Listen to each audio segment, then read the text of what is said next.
ثواب کا کام ہے۔ ایک بار پیارے آقا صلی اللہ تعالی علیہ وسلم مسجد نبی میں تشریف لائے تو وہاں پر لوگ دو گروپ میں بیٹھے ہوئے تھے۔ کچھ لوگ جو تھے وہ دین کی باتیں سیکھ رہے تھے اور کچھ لوگ تھے وہ اپنی تسبیح میں وظیفے میں مصروف تھے۔ تو پیارے آقا صلی اللہ علیہ وسلم نے فرمایا یہ دونوں گروپ اچھے ہیں۔ یہ گروپ کون سا تھا؟ جس میں دین کی باتیں سیکھی جا رہی ہیں جس طرح سے ہم سیکھ رہے ہیں، اور ایک میں لوگ اپنی اپنی تسبیح پڑھ رہے تھے۔ تو پیارے آقا صلی اللہ علیہ وسلم نے فرمایا یہ دونوں گروپ دونوں جماعتیں اچھی ہیں، مگر حضور نے فرمایا جس میں دین سیکھا جا رہا ہے وہ زیادہ بہتر ہے۔ اور حضور صلی اللہ تعالی علیہ وسلم اسی جماعت میں تشریف فرما ہو گئے، بیٹھ گئے جس میں کہ دین کی باتیں ہو رہی تھیں۔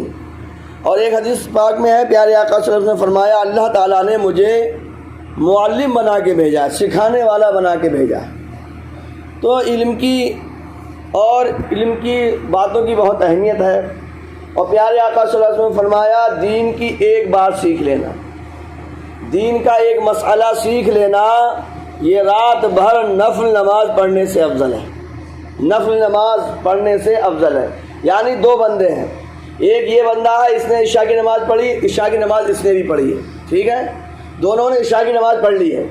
اب ایک بندہ یہ ہے اس نے عشاء کی نماز پڑھ کی پوری اور دین کی ایک بات سیکھ کر یہ سو گیا، اور اس نے بھی عشاء کی نماز پڑھی، عشاء کی نماز پڑھ کے یہ رات بھر نفل نماز میں لگا رہا، تو اس کو زیادہ ثواب ملے گا دین کی بات سیکھنے والے کو، کیونکہ نماز یا عبادت کوئی بھی چیز ہے بغیر جانکاری بغیر معلومات کے وہ آدمی صحیح ادا نہیں کر سکتا ہے۔ یہ تو ایسا ہی ہو گیا جیسے گاڑی پہ بندہ بیٹھ گیا اور گاڑی چلانا آتی نہیں ہے، چلی جائے تو ٹھیک ہے، نہ جائے تو وہ تو ٹھکے گی کہیں نہ کہیں۔ علم دین سے محبت کرو۔ علم دین حضور نے فرمایا کہ ماں کی گود سے لے کے قبر میں جانے تک سیکھو، اور حضور صلی اللہ علیہ وسلم نے فرمایا علم دین کیا ہے؟ روشنی ہے، بغیر روشنی کے کوئی کام ہوتا نہیں ہے، چاہے یہ آرٹیفیشل روشنی ہو یا اللہ کی قدرتی روشنی ہو۔ روشنی کی بہت ضرورت ہے، اندھیرے میں کوئی کام صحیح نہیں ہوتا ہے۔ تو آج ہم آپ کے سامنے مختصر بیان ہوگا آسمانی کتابیں، یعنی جو اللہ تبارک تعالیٰ نے کتابیں آسمانی نازل فرمائیں انبیاء کرام پر۔ سوال آسمانی کتابیں کن کتابوں کو کہتے ہیں؟ جواب اللہ تعالیٰ کی نازل کی ہوئی مطلب اتاری ہوئی، جو اللہ نے کتابیں اتاری ہیں، آسمانی کتابیں جو اللہ نے اتاری ہیں ان کو آسمانی کتابیں کہا جاتا ہے۔ سوال آسمانی کتابیں کن پر نازل ہوئیں؟ جواب آسمانی کتابیں انبیاء کرام علیہم السلام پر نازل ہوئیں، جو اللہ کے نبی اور رسول ہیں ان پر نازل ہوئیں۔ سوال آسمانی کتابیں کیوں نازل ہوئیں؟ جواب آسمانی کتابیں انسانوں کی ہدایت کے لیے، انسانوں کی رہنمائی کے لیے اتاری گئیں، یعنی نازل کی گئی ہیں۔ تو مشہور آسمانی کتابیں کون کون سی ہیں؟ توریت، زبور، انجیل اور قرآن مجید۔ توریت حضرت موسیٰ علیہ السلام پر اتری، اور زبور حضرت داؤد علیہ السلام پر اتری، انجیل حضرت عیسیٰ علیہ السلام پر اتری، اور قرآن مجید ہمارے پیارے آقا محمد صلی اللہ علیہ وسلم جو کہ آخری نبی ہیں ان پر نازل ہوا۔ مگر یہ دیکھیے اور بھی چھوٹی چھوٹی کتابیں بہت ہیں، مگر قرآن شریف کے علاوہ کسی بھی کتاب کے آج دنیا میں حافظ نہیں ہے، سمجھے نہیں سمجھے آپ؟ اور دوسری کتابوں کو لوگوں نے چینج کر دیا اپنی مرضی کے حساب سے، سمجھے؟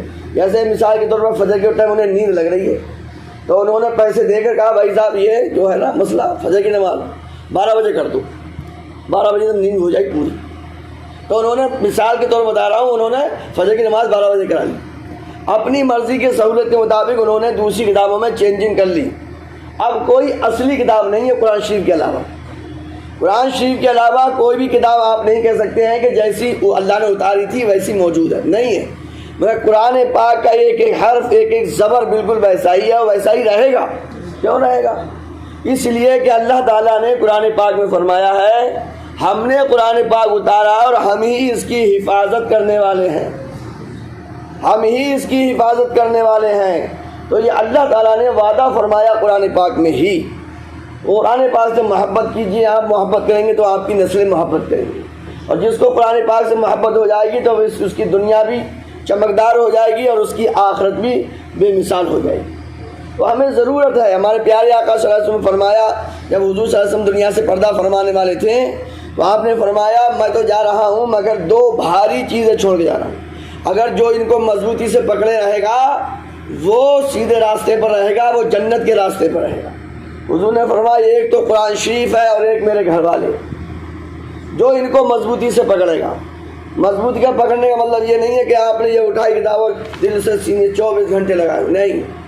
اس کو پڑھیے, قرآن پاک کو پڑھیے اور اس کو سمجھیے اور دیکھیے اس میں اللہ نے کیا کیا فرمایا. کسی بزرگ نے کہا ہے کہ اگر آپ چاہتے ہیں کہ آپ اللہ سے باتیں کریں تو آپ نماز پڑھا کرو, اور آپ یہ چاہتے ہیں کہ اللہ تم سے باتیں کریں تو پھر قرآن شریف پڑھا کرو. سمجھے؟